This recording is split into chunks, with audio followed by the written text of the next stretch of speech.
તમને એવું લાગશે કે કોઈ અલગ જગ્યાએ તમે આવી ગયા છો, પણ ના ભાઈ, આ ચોટીલાથી ખાલી 13 કિલોમીટરના અંતરે આ જગ્યા છે. અને આ જગ્યા તમે જુઓ, જરિયા મહાદેવની પાછળનો રસ્તો પડે ત્યાંથી આ જગ્યા આવે છે. અને અહીંયા તમે જો અદ્ભુત નજારો છે.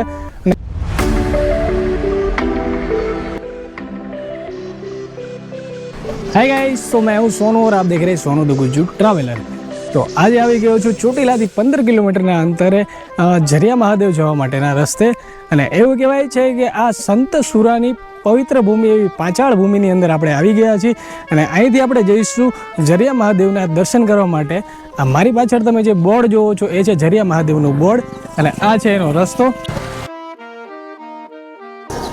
તો ગાઈસ, આપણે આજે જઈશું જરિયા મહાદેવ. અહીંયા એવું કહેવાય છે કે સ્વયંભૂ શિવલિંગની ઉપર જળાભિષેક થાય છે. તો ચાલો ગાઈસ, આપણે જઈએ અને મહાદેવના દર્શન કરીએ. તો ચાલો ગાઈસ, આજે તમને લઈ જાઉં જરિયા મહાદેવ.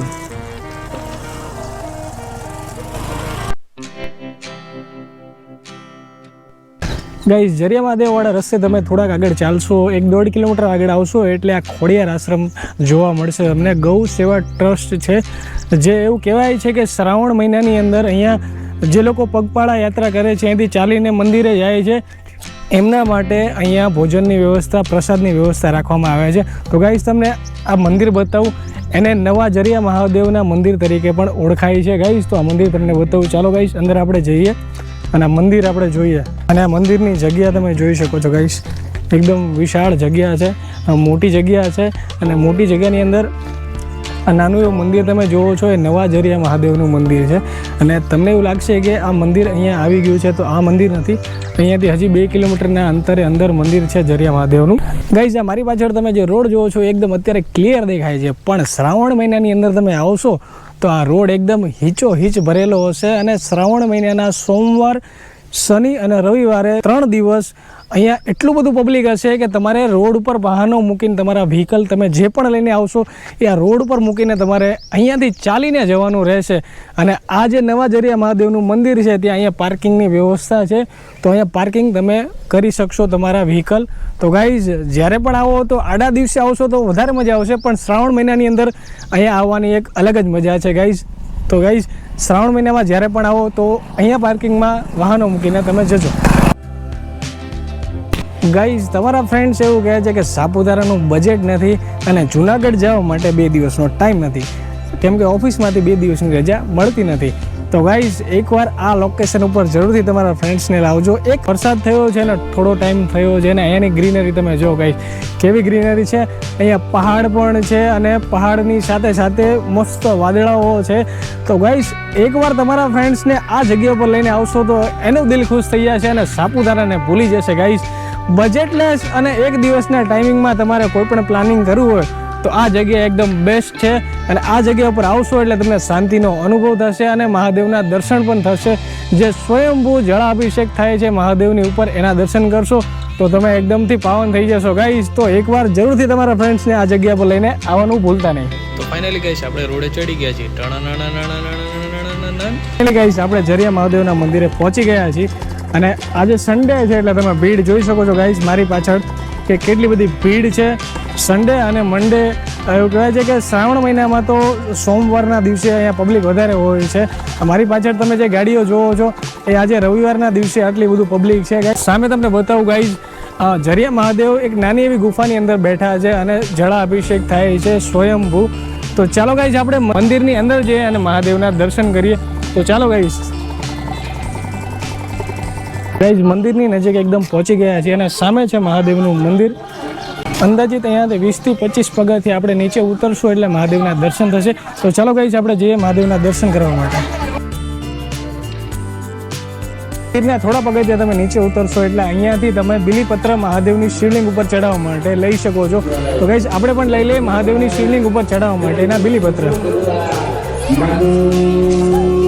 ફક્ત 20 રૂપિયાની અંદર મહાદેવના શિવલિંગ ઉપર ચડાવવા માટે બિલીપત્ર અહીંયાથી મળે છે. તો એ લઈ લેજો તમે મહાદેવની શિવલિંગ ઉપર ચડાવવા માટે. મંદિરના અંદર દર્શન કરતા પહેલા અહીંયા બૂટ ચપ્પલ અહીંયા ઉતારી દેજો ગાઈઝ. આપણે બૂટ ચપ્પલ ઉતારીને અંદર મહાદેવના દર્શન કરવા માટે જઈ રહ્યા છીએ ગાઈઝ. ગાઈઝ આને માંડલ વન કહેવામાં આવે છે કે આ માંડલિક ઋષિનું વન છે એટલા માટે આને માંડલ વન કહેવામાં આવે છે. અને આ માંડલ વનની અંદર આ મહાદેવનું મંદિર એને જરિયા મહાદેવ કહેવાય છે. જે શિવલિંગની ઉપર પાણી પડે છે એને જરે એવું કહેવામાં આવે છે. એટલે જરે છે એટલા માટે આ મહાદેવનું નામ જરિયા મહાદેવ અહીંયા પડ્યું છે ગાઈઝ. અને નીચે તમે જોવો છો શિવલિંગ છે. આ શિવલિંગની ઉપર અહીંયા તમે આ મોટું ઝાડ જોવો છો, ત્યાંથી સ્વયંભૂ જળાભિષેક નીચે થાય છે. એ પાણી ક્યાંથી આવે છે અને કઈ રીતે આવે છે અત્યાર સુધી કોઈ ગોતી નથી શક્યો ગાઈસ. તો ચાલો ગાઈસ આપણે જઈએ મહાદેવના દર્શન કરવા માટે અંદર.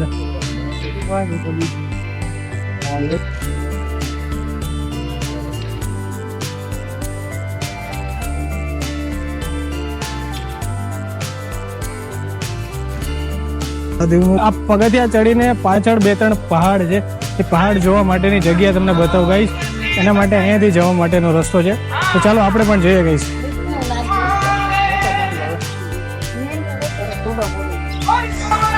પ્રકૃતિનો સાચો આનંદ લેવો અને શાંતિનો અનુભવ લેવો હોય તો મહાદેવના મંદિરની એક્ઝેક્ટ સામે ઉપર ચડવાના પગથિયા છે. એની પાછળનો નજારો કંઈક તમે જુઓ કેવો નજારો છે ગાઈસ.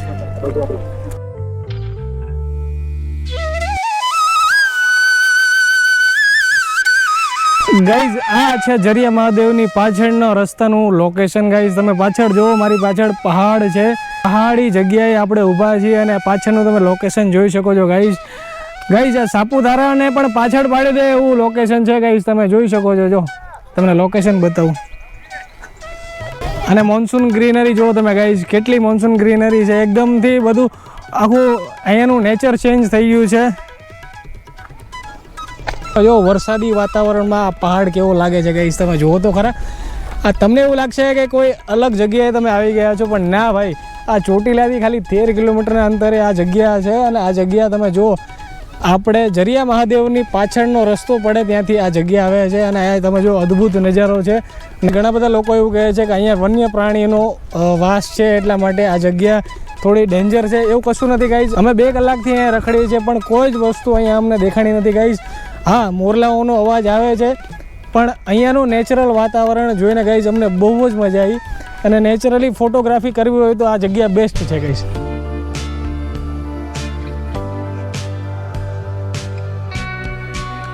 અમારા હબીભાઈને કાચી મકાઈ જાય તો ઉપાડી લેવી છે. હજી ખાઈ થાય નથી યાર. ભૂખ લાગી છે. પેટમાં ઉંદરડા દોડે આવે. ભાઈ અભિભાઈએ 2 પ્લેટ કાકડી ઉપાડી અને ઓલા ભાઈને મકાઈનું અડધી કલાકથી કીધું. ભાઈ એવું કીધું કે બને છે મકાઈ, થોડી કાચી છે, થોડી વાર ઊભા રહી જાય. પણ આ ભાઈને જો પરાણે આ ભાઈએ તપેલું ખોલાવડાવ્યું અને કાચી કઢાવડાવી છે અંદરથી. જો